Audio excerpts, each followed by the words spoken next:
మన ప్రభువును ప్రియకుమారుడైన యేసుక్రీస్తు వారి ఉన్నతమైన నామములో ఉదయకాల సమయం ముందు అందరికీ శుభవందనాలు తెలియజేస్తున్నాను. అందరూ బాగున్నారా? మీ అందరూ బాగుండాలని ప్రతినిత్యము మీ కొరకు ప్రార్థిస్తున్నాం.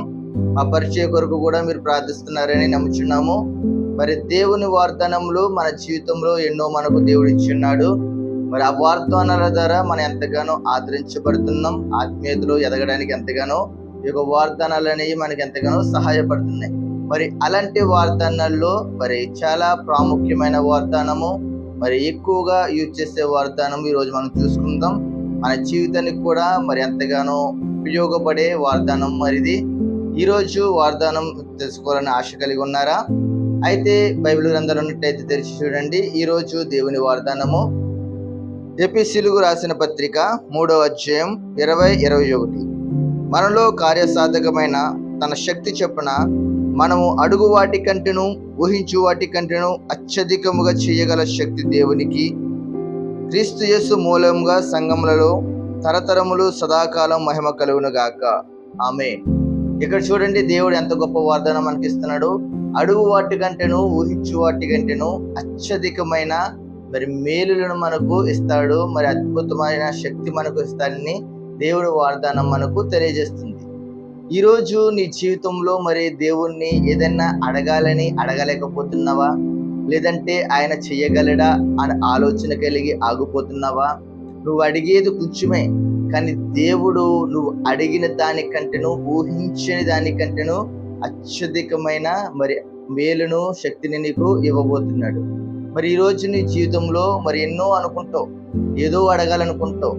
దేవుడి మందిరానికి వెళ్తావు, ప్రార్థన చేస్తావు, మరి కొంచెం మాత్రమే నువ్వు అడుగుతున్నావు. కానీ దేవుడు ఇక్కడ మనల్ని ప్రోత్సహిస్తున్నాడు. ఏంటంటే నువ్వు అడిగినట్లయితే నేను నీకు ఇస్తానని చెప్పి దేవుడు మనకు వాగ్దానం అనేది చేస్తున్నాడు. నువ్వు కొంచెమే అడిగినా, నువ్వు అడిగిన దానికంటేను నువ్వు అసలు ఊహించో కూడా అట్టి రీతి ఆశీర్వాదం నీకు దేవుడు అనుగ్రహిస్తాడు. మరి యోసేపు గారి జీవితంలో మరి చెరసాల్లో పడిపోకుండా ఉన్న సమయంలో ఆయన చెరసాల్లో బంధించినప్పుడు ఆయన అనుకుని ఉంటాడు, ఆ చెరసాల నుంచి నేను బయటకు వస్తే బాగుండేమో అని అనుకుని ఉంటాడు. కానీ దేవుడు మరి యోసేపు మీద ప్రత్యేక ప్రణాళిక కలిగి ఉన్నాడు. I have a better plan for you అంటే దేవుని ప్రణాళిక ఆయన మీద వేరేగా ఉంది. ఏంటంటే నువ్వు చెరసాలోంచి బయటకు వస్తేనే సరిపోదు, నువ్వు ఈ ప్రజలందరికీ ఒక నాయకుడిగా నియమించబడాలని చెప్పి ఆ దేశానికి ప్రధాని చేశాడు. ఇప్పుడు తన అన్నలు ఆయన చూడాలన్నా ఆయన ఒక స్థితిలో, ఉన్నత స్థితిలో యోసేపు గారిని దేవుడు నిలబెట్టాడు. మరి నీ జీవితంలో కూడా బెటర్ ప్లాన్ దేవుడు నిర్మించుంటాడు. ఒక కొత్త ప్రణాళిక, ఒక మంచి ప్రణాళిక దేవుడు నీకు ఇచ్చుంటాడు. నువ్వు ప్రార్థించినప్పుడు నువ్వు అడిగింది నీకు ఇవ్వకపోవచ్చేమో. ఒకసారి కొన్నిసార్లు నీ ప్రార్థనను దేవుడు ఆలకించలేదేమో చెప్పి నువ్వు నిరాశ పడిపోతుంటావు. కానీ నువ్వు ఎంత మాత్రము నిరాశ పడవలసిన అవసరం లేదు, నువ్వు ఎంత మాత్రము దిగుపడవలసిన అవసరం అయితే లేనే లేదు. ఎందుకంటే నువ్వు చేసిన ప్రార్థన మరి ఆలస్యమైనప్పుడు దేవుడు నువ్వు అడిగిన దానికన్నా 10 రెట్లు మంచిది ఇవ్వడానికే ఆలోచన కలిగిన ఉన్నాడు. కొన్నిసార్లు ఆలస్యమైనా కూడా మరి నీ జీవితంలో దేవుడు ఊహించని రీతిలో అద్భుతములు, ఆశ్చర్యకార్యములు అనేదైనా చేయగలుగుతాడు. మనం ప్రార్థన ఆలస్యమైందని అనుకుంటాం, కానీ ఆ ఆలస్యం వెనక ఒక అమృతమైన దీవెన అనేది నీకు నీ జీవితంలో అయినా కురిపించగలుగుతాడు.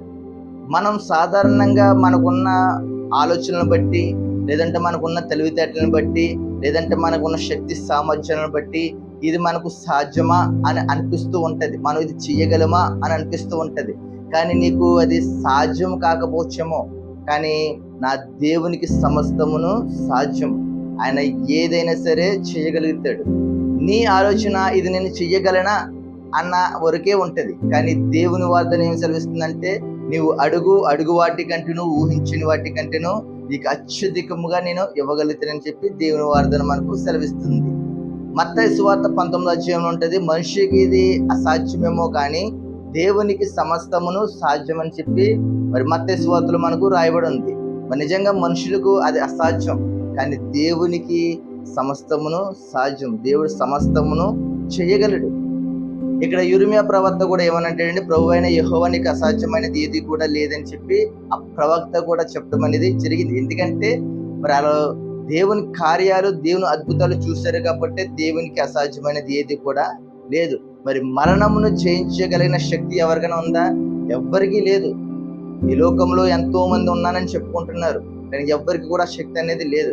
కానీ మరణాన్ని జయించి మృత్యువునే గెలిచి లేచిన గొప్ప శక్తి మరి మన యేసుక్రీస్తు ప్రభు వారికి మాత్రమే ఉంది. మరి హన్నా చూడండి, మరి షిలోహులో మరి దేవుని సన్నిధిలో ప్రార్థించి దేనికోసం ప్రార్థించింది?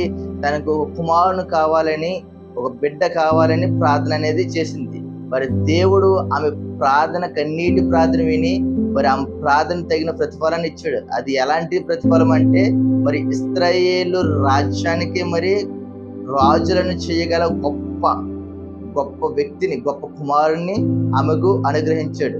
మరి చూసారా, ఈ రోజు నీ జీవితంలో నువ్వు అడిగేది కొద్దిగానే, కానీ దేవుడు అడుగు వాటి కంటేను, ఊహించిన వాటి కంటేను అధికముగా మేలు మన జీవితంలో ఎంతగానో చేయగలుగుతాడు. మరి నా జీవితంలో కూడా మరి నేను అడిగింది కొంచెమే, కానీ నా జీవితంలో దేవుడు అనేకమైన వాటినైనా చేయగలిగాడు. మరి ఎలాగంటే ఈ రోజు నేను ఎలా నీకు వాగ్దానాలు బోధిస్తున్నానంటే, దేవుని వాక్యం చెప్తున్నానంటే మరి అది కేవలం దేవుని కృప ఉంది కాబట్టి ఈ రోజు మనం ఈ వార్తను అనేది వినగలుగుతున్నాం. మరి నేను మొదట ఒక సంఘంలో మాత్రమే దేవుని వాగ్దానం మరి దైవజనులు సొలొమోన్ రాజు గారి ద్వారా వాక్యం అనేది చెప్పగలిగాను. కానీ దేవుని ప్రణాళిక మరి ఇప్పటికీ 4 సంఘాల్లో మరి దేవుని వాక్యం అనేది చెప్పడానికి దేవుడి కృప అనేది చూపించాడు. మరి దేవుని చిత్తం అయితే త్వరలో అనేక సంఘాల్లో కూడా చెప్పడానికి మరి దేవుడి కృపను అనేది చూపడగలుగుతున్నాడు.